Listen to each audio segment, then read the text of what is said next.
A house fire in the Annex. It killed an 84-year-old over the weekend. It's now being investigated as a homicide. Those details are coming up live. 2 people are facing charges in a string of thefts targeting cemeteries and mausoleums across the GTA and Niagara. Well, traffic is now reduced at a busy Lakeshore intersection as construction ramps up for the Ontario Place redevelopment. Prime Minister Mark Carney faces a critical test today as MPs begin voting on his first budget. This is Live at 5.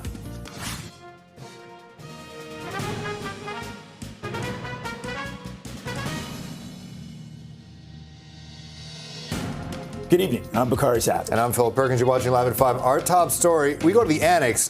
We go to the latest from a fatal house fire there. Happened over the weekend. Police now say the 2-alarm blaze that killed an 84-year-old woman being investigated as a homicide. Okay, for more on the story, let's go live to CP24's Beatrice Vaisman.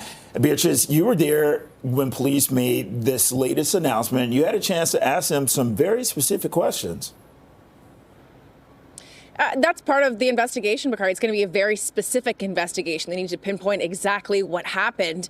And the fact of the matter is, the homicide squad and its investigators work based on facts, not based on suspicions. And so I was asking Detective Sergeant Trevor Grieve why he thought an 84-year-old woman would be targeted in her home. And he said, yeah, it's incredibly bizarre, but he did say this was a targeted suspected arson. Let me show you what the home looks like. We have the Ontario Fire Marshal's office who's here along with investigators with Toronto Police Forensics and Fire. And they're really trying to piece all of this together. But her name is Giovanna Ballestrieri. She is 84 years old. She lived here at this home by herself, had lived here originally with her spouse for about 20 years or so, Bakari and Phil. I'm told she's got 2 children, 2 sons who live in the United States, and now they're going to be tasked with coming home to grieve the death of their mother.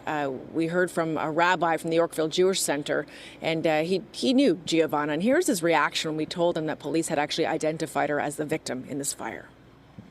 She would always stop and, how are you, Rabbi? How's it going? How's life? And I would say, how are you always so full of energy? And she would comment, I'm 80-something years old. I never knew the exact age. And I would say, wow, it's amazing that you're so full of energy, so full of life. And she was with a very thick, beautiful Italian accent and always just very, very bubbly, and she would walk by, I would say, I would see her at least weekly. Wow. Yeah, a beautiful woman. And so neighbors, they're just absolutely dismayed by what has happened here. I spoke with both actually next door neighbors. One of them telling me that he was, at home in bed with his spouse when he started to smell smoke and started to hear windows shattering. He ran outside. He saw the fire and tried to get in through Giovanna's front door, saying that there was just too much smoke. He couldn't get in. Once first responders managed to get in, he called 911, by the way. They went upstairs. They found her on the 2nd floor, and that's when she was brought out, transported to hospital, where she has since died from her injuries. And now police are trying to figure out who is responsible for this. Police said they've obtained a video that one of the neighbors' homes captured. That video shows a single person in dark clothing on the east side of the home, I'm told. A neighbor telling me the suspect wearing a mask and gloves on the side of the home, essentially igniting, according to police, this fire and then disappearing several minutes later. But here's what Detective Sergeant Trevor Grieve had to say when he spoke about just how horrific this is. If I'm going to be candid, this was a tragic and senseless act. In fact, cowardly and deplorable come to mind.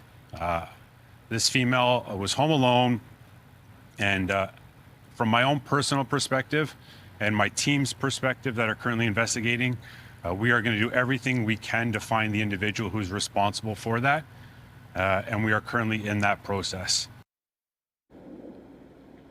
And Detective Sergeant Grieve does believe that Giovanna Ballestrieri was killed because of the fire, that there was no other cause of death determined by the autopsy, which was conducted today.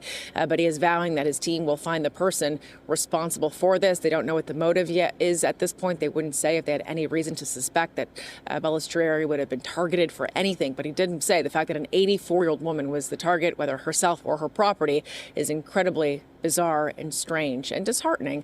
And so he's urging anyone that might have information to come forward about this case. Back to you. Yeah, it'll be very interesting to see, what comes out of this investigation. Beatrice Vaisman in the Annex, thanks so much. Also, another story we're following today, a string of thefts at cemeteries and mausoleums across the GTHA Niagara. Halton police, they've arrested 2 people. They're now facing several charges. CP24's crime analyst Steve Ryan has the latest. Steve. Yeah, Bakari and Phil, very disturbing allegations out here in Halton region. We heard today that Halton police, along with the neighboring GTA police services, were investigating a series of break-ins at mausoleums. The niches themselves were broken into, and as a result, valuable property was taken from those niches, including, police say, 3 urns. Not only were they stolen, but the ashes were then emptied, and we're showing 300 pieces of property that police seized as a result of this investigation, and I'll get to what they are going to do with this property at the end of my hit here. But the best way I could describe this press conference today, when we listened to the deputy chief narrate what transpired and the officer overseeing this investigation, I'd say that the deputy was, the best adjective I can think of, was repulsed by the allegations that were being made. So as a result of this series of investigations throughout the GTA, Niagara Regional Police assisted Halton Region in arresting 2 people on November the 7th. A man who was 45, a woman 31. They were arrested at a motel in Niagara Falls. Search warrants were done on their vehicle and on the hotel room. They have no fixed address, and as a result of executing these search warrants, the Niagara Police and the Halton Regional Police seized 300 pieces of valuable property that police believe was stolen at different mausoleums in the niches throughout the GTA. Here is more from the officer overseeing the investigation and the deputy chief. Let's listen to both. Just a terrible crime. Goes beyond your normal, typical property criminal offense. This has meaning to it, and I can only imagine what the family members are going through at this point in time. This was a crime against places of peace and remembrance. A crime that has inflicted deep emotional pain and heartbreak on families already grieving for their loved ones. Families who have now experienced violation, anger, disrespect, and a painful resurgence of their loss. On behalf of the Halton Regional Police Service, please know that we are deeply saddened for all who have been impacted. Our thoughts remain with these families. Police now have the tedious task of trying to return that property to the families that may have lost that property as a result of this criminality. So Halton Police have set up a specific portal on their webpage. If you have inquiries with regards to the property that's been seized, or you suspect that your loved one's niche may have been a part of this criminality, you are being encouraged to either contact Halton Regional Police or go onto their webpage. So back to you guys. Okay, live at Halton Regional Police headquarters, CP24's crime analyst Steve Ryan. Thanks, Steve.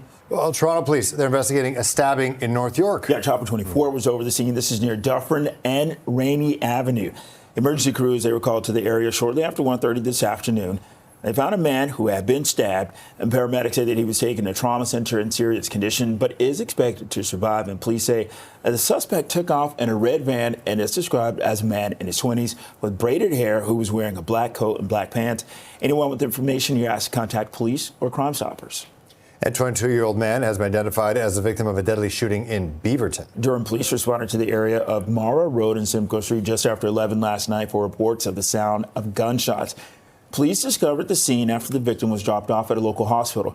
He was later pronounced dead, so police are saying that the shooting is believed to be an isolated incident. They're asking witnesses or anyone with information to come forward. 3 volunteer firefighters were injured after being hit by a vehicle in Uxbridge. At Durham Regional Police say the firefighters were at the scene of the collision at Wag Road near the Highway 47 when they were hit by an SUV that lost control. 42-year-old firefighter was airlifted to the trauma center, now in critical but stable condition. 37-year-old fire captain is being treated for serious injuries, and a 54-year-old fire captain was taken to hospital with minor injuries and has since been released. The Uxbridge fire chief says roads were icy at the time of the crash. The driver of the SUV, remained on scene at the time.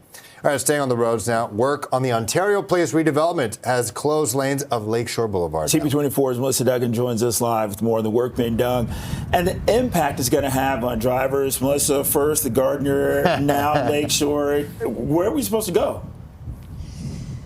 Yeah, make your alternative plans right now. This one's going to be in effect for a couple of weeks. It is already affecting eastbound lanes right now. Westbound lanes, they come into play tomorrow. So what's happening here at Lakeshore West and Ontario Place, that intersection, we're going to see both directions reduced to just one lane. So that is where the slowdown is going to happen. Why is this happening? It is for a new sewer connection. Yeah, that's being put in place over the next couple of weeks, work being done until December 1st. We understand that work is happening from 7 a.m. until 7 p.m. Monday to Friday.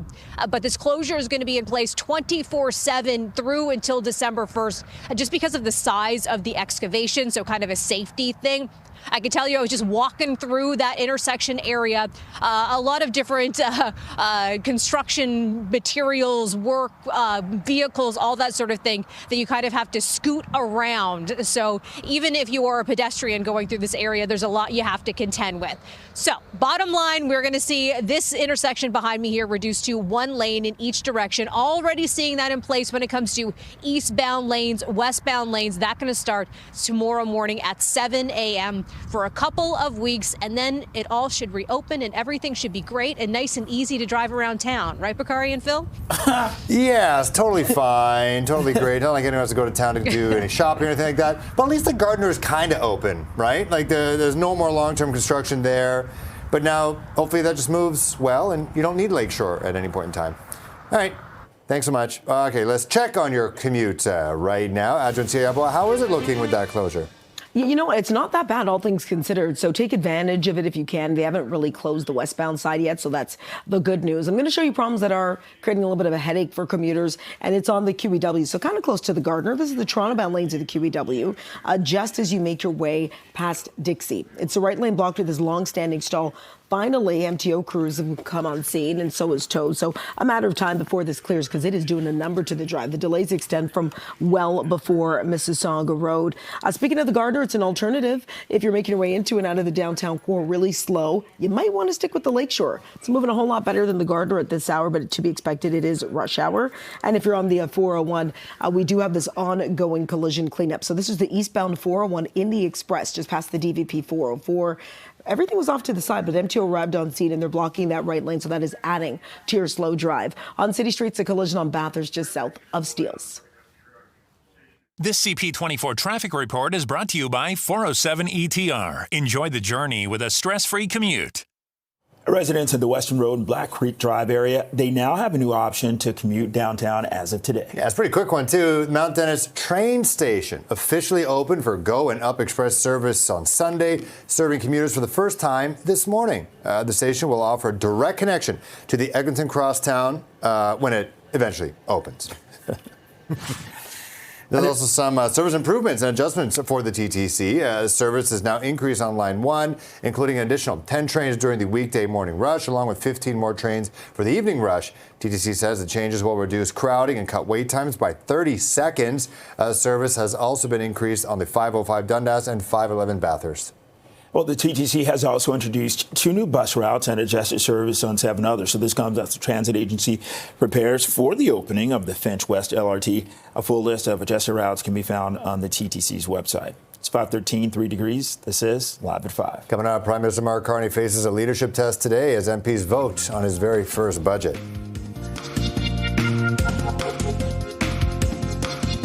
Prime Minister Mark Carney held talks with Canada's provincial and territorial leaders today. This as the tariff dispute with the U.S. continues, and Premier Doug Ford says a conversation was positive. All right. It was good to get together. I recommended we do it more often.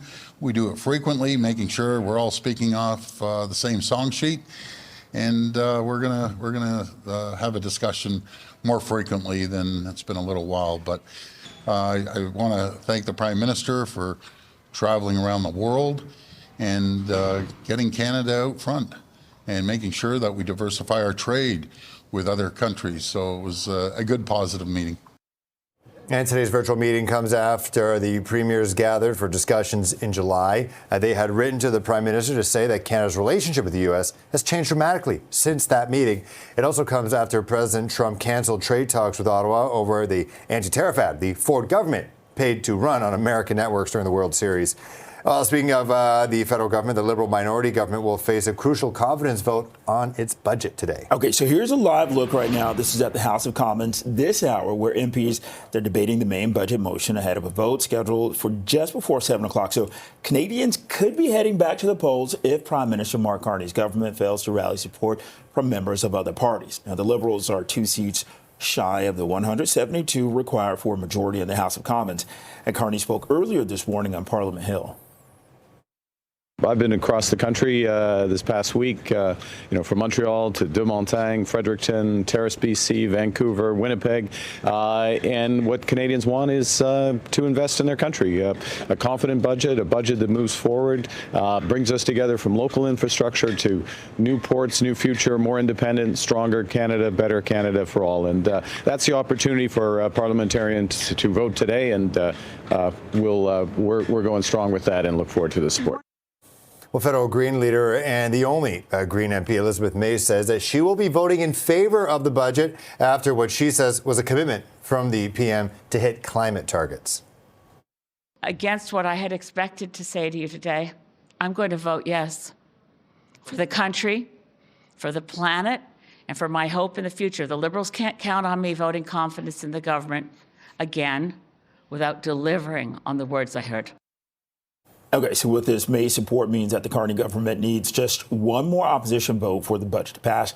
The vote's expected right around 6:45 this evening. And Canada's inflation eased to 2.2% in October, according to the latest data from Statistics Canada. That's down from 2.4% the month before. The change was driven by lower gas prices, the cost of food easing, and mortgage interest rates. They basically came below the 3% mark. Now, the Bank of Canada has cited stable inflation as one of the prime reasons to halt rate cuts. And a new poll suggests that fewer snowbirds are going to be heading south of the border this winter. An online survey by Snowbird Advisor shows a 15% drop in the number of Canadians who intend to spend the season stateside, but the number planning to travel to Mexico, Spain, or another sunshine destination overseas, that's nearly doubled. The poll also found that more than half of those who said that they weren't going to visit the U.S. this year would consider returning there in the future. It is 5:18, 3 degrees, watching live at 5. And coming up, the Palestinian flag was raised outside City Hall for the first time today.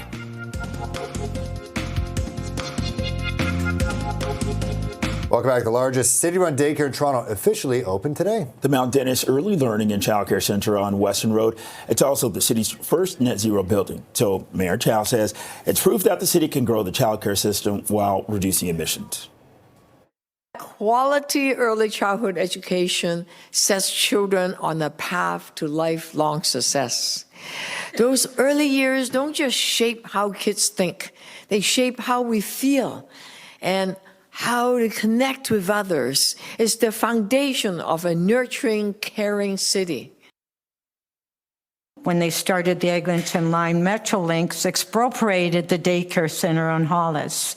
And so we had to find a new site for the Hollis Daycare Center. And so at that time at this site, there was a private daycare center that was running from this site. And there were a lot of infractions against that private daycare center. So it was an opportunity for Metrolinx to expropriate this site and give us this site to build a new daycare center. And the center is 19,000 square feet. It has a capacity for 98 children. Yeah, that should definitely help. All right, let's go back to City Hall right now. The Palestinian flag raised outside City Hall for the first time today.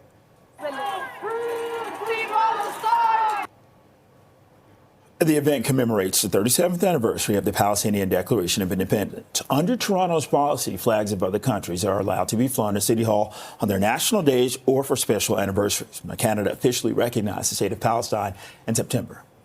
We're gathered here to commemorate the struggle for independence of Palestine on this 37th anniversary of the Declaration of the Independence of Palestine. It's an opportunity for us to reaffirm our commitment to support the people of Gaza and those in the occupied Palestinian territories as they struggle against an illegal Israeli occupation.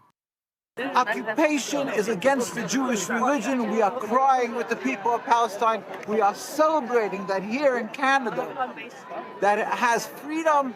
That is why they're going to host the Palestinian flag, and that will be, with God's help, the beginning of a free Palestine. Flags were also raised in Brampton, Mississauga, and Calgary. A pro-Israel group had filed a court injunction against the city to prevent the flag raising, saying it endorses groups responsible for inciting violence against the Jewish community. A judge rejected that request before today's event.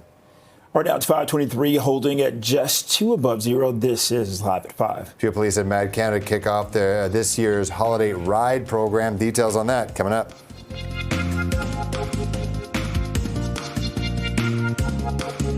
Peel Police and Mad Canada launched this year's holiday ride program. And Mad displayed its traveling memorial wall, featuring images and stories of those killed or injured by impaired driving. The tribute aims to raise awareness about the dangers of driving under the influence of alcohol or drugs and serves as a commitment to keeping roads safe throughout the holiday season. Thanks to our road safety services officers, support of our 4 divisions and community partners, we've seen increased public awareness and safer roads throughout Peel. Last year, during our ride initiative, Peel Regional Police laid 131 impaired driving charges, issued 85 suspensions, and investigated over 12,000 vehicles. The obvious goal of sobriety checkpoints is to detect impaired drivers, but they are also a very important tool for deterrence. Well-publicized, highly visible campaigns like this increase the perceived likelihood that if you drive impaired by alcohol, cannabis, or other drugs, you're going to be caught. Holiday Ride program runs through December 31st. It'll see increased police presence on roads and checkpoints to screen for signs of impairment. All right, Toronto's top doctor rolled up her sleeve this morning to get vaccinated. Toronto's Medical Officer of Health, Dr. Michelle Murdy, was joined by Board of Health Chair Councillor Chris Moyes at a pharmacy on Church to get their shots to highlight the importance of getting vaccinated for the flu, COVID, and RSV. We are not quite into flu season yet, but we know it's around the corner. Certainly as we move into the winter months through December, January, February, we know flu season is going to be on the rise. Last year, we had one of the worst flu seasons in the last 10 years. And so we're really recommending everyone to be protected this year. And Toronto Public Health is reminding residents that the vaccines are now available for eligible individuals. It is 5:28, 2 degrees, watching Live at 5. A house fire in the Annex had claimed the life of an elderly woman. That's now being investigated as a homicide. We're going to have details on that. Another top story is just ahead.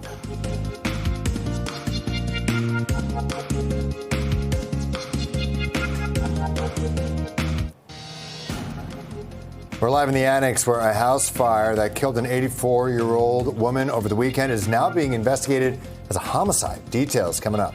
But 2 people are facing charges in a string of deaths targeting cemeteries and mausoleums all across the GTA and Niagara.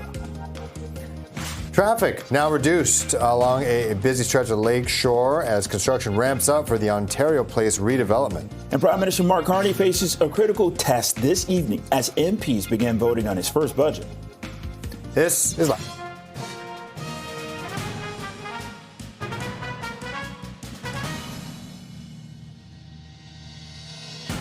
Good evening, I'm Phil Perkins. I'm Bakari Savage. Welcome to Live at 5. We're following the latest on a fatal house fire that happened in the Annex over the weekend. Yeah, police say the 2-alarm blaze that killed an 84-year-old woman is being investigated as a homicide. For more on this, let's go to CP24's Beatrice Vaisman. And, we heard from firefighters. They said this is a disgraceful act right now. So we heard from the homicide squad, the detective in charge of this case now, Phil and Bakari, says this is absolutely deplorable and cowardly.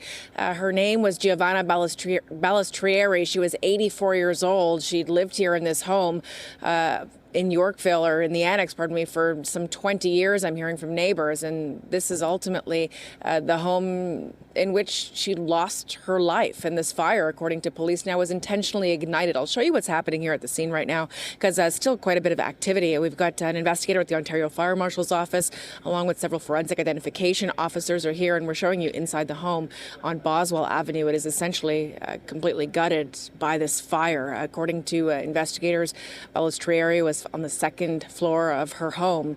When she was pulled from it by first responders, she was rushed to hospital, where tragically she did not survive from her injuries. I asked the detective sergeant, why would an 84-year-old woman be targeted? Here's his answer. Why is an 84-year-old female targeted, right? This is definitely a targeted incident, a targeted event.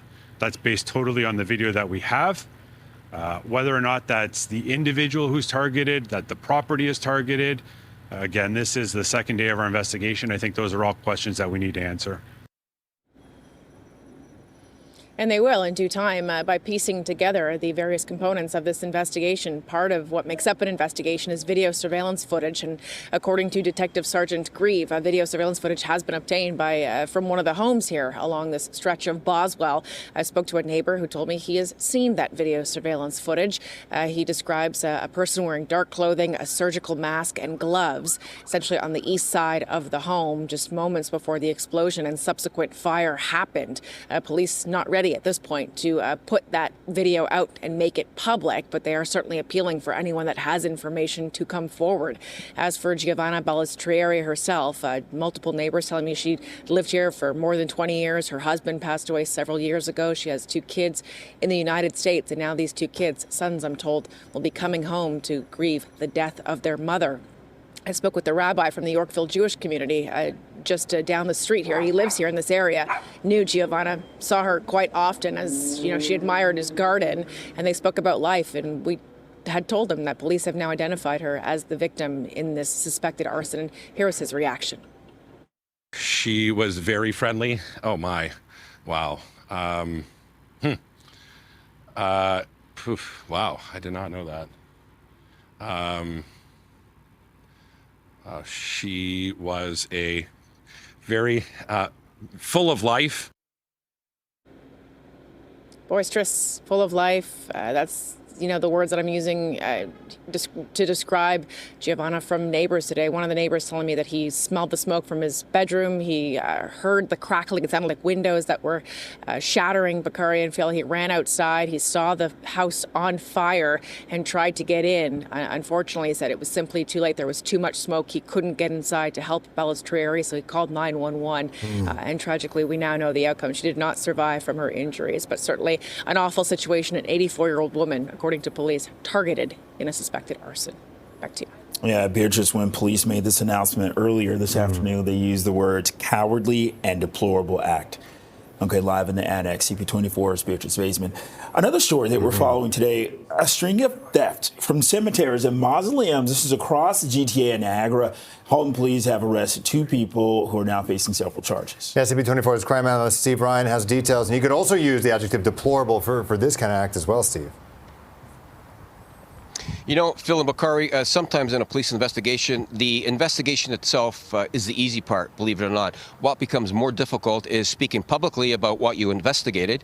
And even more difficult is sitting with families who are affected by the criminality. That sometimes is gut-wrenching. And you could feel that in the press conference room here today out in Halton Region when the officer in charge overseeing the investigation and the deputy chief, when they spoke, adjectives, Phil, as you mentioned, such as deplorable, taken aback, disgusted, appalled. These are all words that I would use to describe how the officers were feeling as they disclosed what they had been investigating. So this goes back to a series of mausoleums. Niches were broken into at mausoleums throughout the GTA.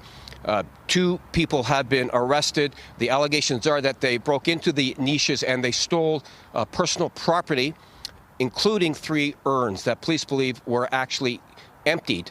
And as a result of those allegations, these 2 people are facing a variety of criminal offenses, including 3 counts of indignity to a dead body. So good police work here in Halton Region with their neighboring police services, including Niagara. On November the 7th, Niagara Region assisted Halton Region, and they arrested a 45-year-old man and a 31-year-old woman in a motel. No fixed address. Their car was searched as a result of a criminal code search warrant, as was the motel, and 300 plus pieces of personal property were obtained as a result. And today at this gut-wrenching press conference, we heard from the officer in charge and we heard from the deputy chief. And here's more from the 2 of them. Let's listen. Just a terrible crime. Goes beyond your normal, typical property criminal offense. This has meaning to it, and I can only imagine what the family members are going through at this point in time. Over the past several months, we believe that more than 300 thefts have occurred, targeting mausoleums and cemeteries throughout the Halton Region and jurisdictions in the Greater Toronto Area. To date, we are aware of 8 targeted locations, including sites in Burlington, Oakville, the Niagara region, Hamilton, and Toronto. The accused went to significant lengths to deceive property managers. Our investigation revealed that in some cases, they posed as grieving family members in order to tour the premises before committing these crimes. Just a shocking allegation. So now the police have to return that property to the families of those that have been victimized. So they have created a portal on the Halton Region webpage. If you have inquiries with regards to the property, or you fear that your loved one may be one of those niches that was broken into, contact Halton Regional Police or go onto their webpage, and they certainly will assist. And I'll say this, guys, finally. Oftentimes in policing, you think you've seen it all until the next day. And this is one of those occurrences where just based on the reaction in this room today, those officers are just shocked by what they were telling us. Yeah, it's like something out of a movie. Thanks so much, Steve. Appreciate that. Live outside Halton Regional Police Headquarters. Well, Toronto Police investigating a stabbing in North York. CP24 was over the scene. This is near Dufferin Street and Randy Avenue. Emergency crews, they were called to the area shortly after 1:30 this afternoon. There, they found a man who had been stabbed. Paramedics say he was taken to a trauma center in serious condition, but is expected to survive. And police say the suspect took off in a red van and is described as a man in his 20s with braided hair. He was wearing a black coat and black pants. Anyone with information, you're asked to contact police or Crime Stoppers. And a 22-year-old man has been identified as a victim of a deadly shooting in Beaverton. Durham Regional Police responded to the area on Morrow Road and Simcoe Street around 11 last night for reports of the sound of gunshots. Police discovered the scene after the victim was dropped off at a local hospital. He was later pronounced dead. Police say the shooting is believed to be an isolated incident and are asking any witnesses or anyone with more information to come forward. And three volunteer firefighters, were injured after being hit by a vehicle in Uxbridge. Durham Regional Police say that the firefighters were at the scene of a collision on Wag Road near Highway 47. That's when they were hit by an SUV that lost control. A 42-year-old firefighter was airlifted to a trauma center and is in critical but stable condition. A 37-year-old fire captain is being treated for serious injuries. And a 54-year-old fire captain was taken to hospital with minor injuries and has since been released. So the Uxbridge fire chief says roads were icy at the time of the crash. The driver of the SUV did stay at the scene. Well, work on the Ontario Place redevelopment, it has closed lanes of Lakeshore Boulevard. CP24's Melissa Duggan joins us with more on the work being done and impact it's going to have on drivers, because they just got over the fact that they've opened up the Gardner now, and now it's going to be part of Lakeshore that is going to be minimized for this work. It's going to last a couple weeks. We're all taking turns. I think that's what's happening around here. Yeah, so all that Ontario Place redevelopment, tons of construction happening just across the street from where I am right now. Well, that work is now going to involve a sewer line connection. And to make that happen, some lanes need to be shut down along Lakeshore Boulevard, particularly at the intersection at Ontario Place. So all of this began earlier this morning for eastbound lanes along Lakeshore.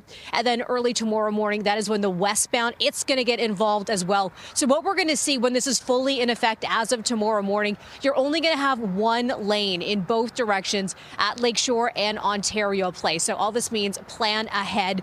You're going to see that construction happening from 7 a.m. in the morning until 7 p.m. at night, Monday to Friday. But for this full 2 weeks of this part of the construction, this lane closure reduction, is going to be in effect 24/7. So even on the weekends, you're going to see it just down to one lane in both directions along Lakeshore, just at this intersection, though. So you may experience some bottlenecking basically at this particular place. So plan ahead, especially during those busy, the morning rush, the evening rush, all that kind of thing. So just keep that in mind. All part of the Ontario Place redevelopment. And it's actually looking pretty good so far right now when you're looking at those eastbound lanes. So far, so good. Again, this is all going to be in place until about December 1st. So 2 weeks. Phil and Macari, back to you.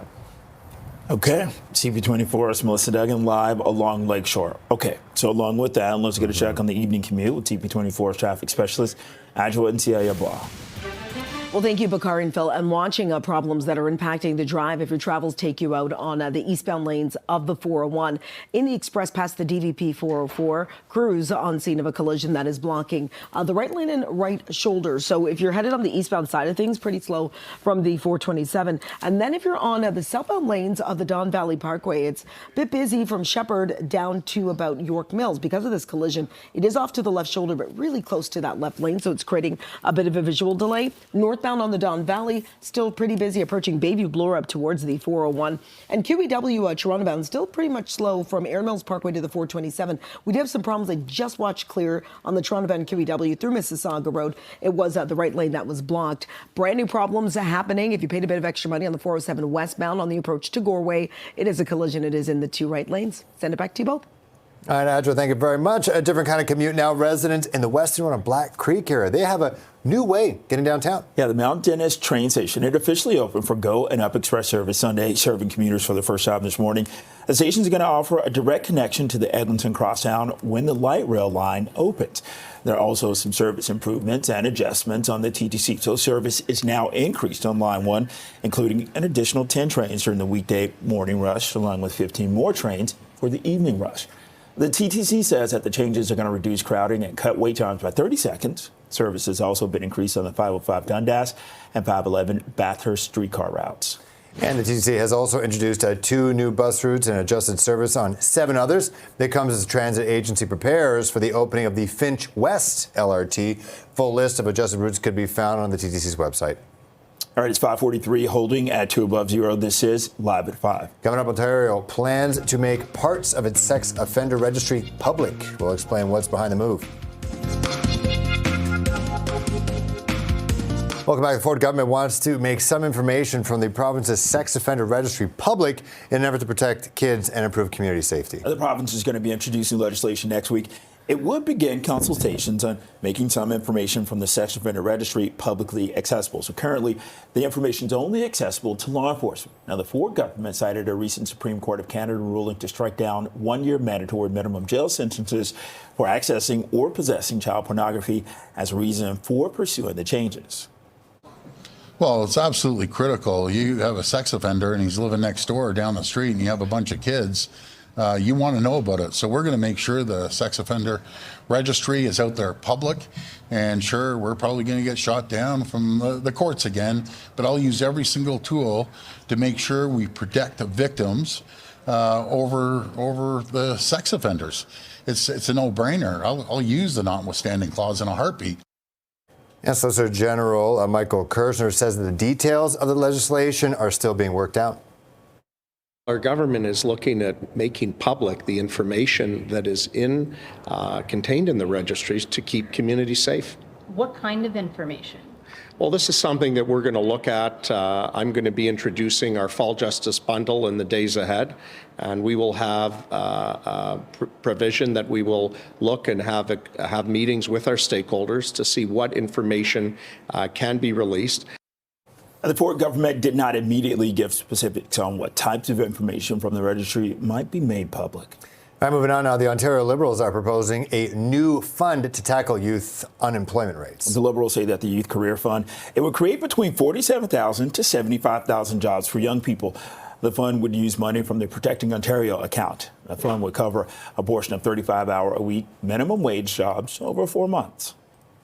You know, I think an economist saying it's not as bad as it used to be isn't a great message for all those youth that are unemployed, those 200,000. It's pretty bad for them. And the reality is the government doesn't have a plan. They got $2.5 billion to shovel out the door in the Skills Development Fund scandal, but they don't have a plan for young people to get jobs.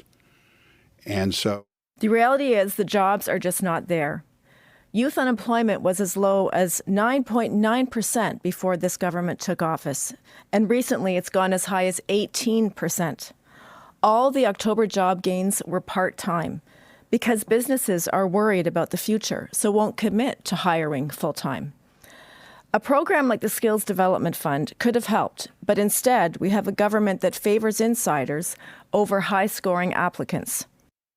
More than 35,000 households moved out of the GTA last year. And Veronix Analytics found that the top destination for former GTA residents with Simcoe County. That's according and accounting for more than 10%, followed by Hamilton and Calgary, both just over 3%. Waterloo, Vancouver, and Niagara region, they round out the top 5.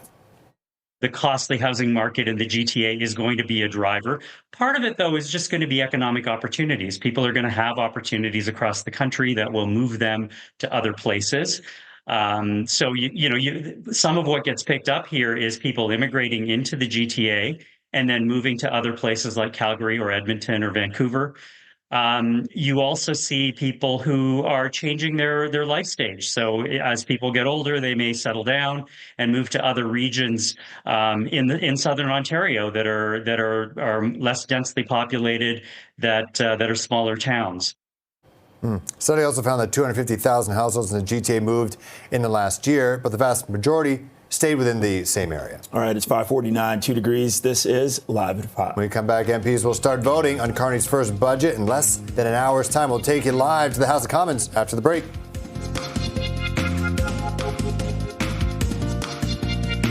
Prime Minister Mark Carney held talks with Canada's provincial and territorial leaders today. This as the tariff dispute with the U.S. continues. Premier Doug Ford says that the conversation was positive. They want to go sector by sector. That's fine. I don't disagree with that. But the key ones here are obviously the auto sector, steel sector, and softwood lumber, manufacturing of all types. And I just feel that we're going to have to focus on what we can do, what Canada can do, what Ontario can do to create the environment and the conditions to attract companies to come here and invest. And today's virtual meeting comes after the premiers gathered for discussions in July. So they had written to the Prime Minister to say that Canada's relationship with the U.S. had changed dramatically since that meeting. It also comes after President Trump canceled trade talks with Ottawa over an anti-tariff ad, which the Ford government paid to run on American networks. Well, the Liberal minority government will face a crucial confidence vote on its budget today. Okay, here's a live look at the House of Commons. This is where MPs are debating the main budget motion ahead of a vote that's scheduled just before 7 o'clock this evening. Canadians could be heading back to the polls if Prime Minister Mark Carney's government fails to rally support from members of other parties. So the Liberals are 2 seats short of the 172 required.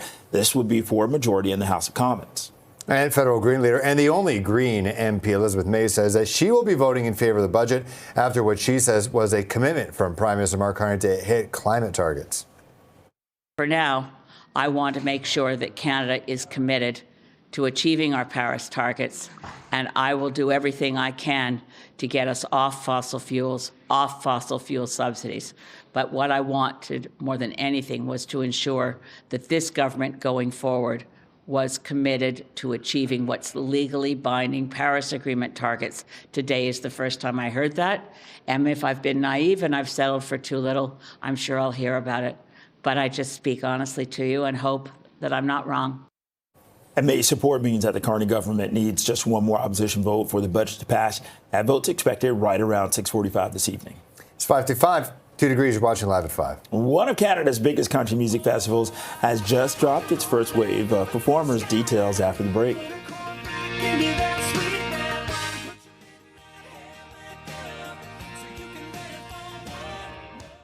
Two legendary modern country music trios, they're headed to next year's Boots and Hearts.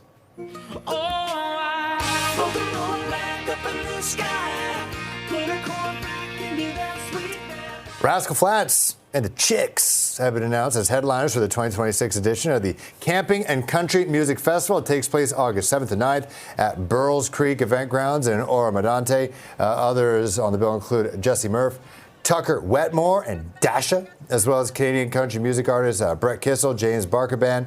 Pre-sale weekend and single-day tickets go on sale tomorrow. Public tickets will be available starting on Friday. Well, the Saskatchewan Roughriders are Grey Cup champions for the first time in 12 years. 35.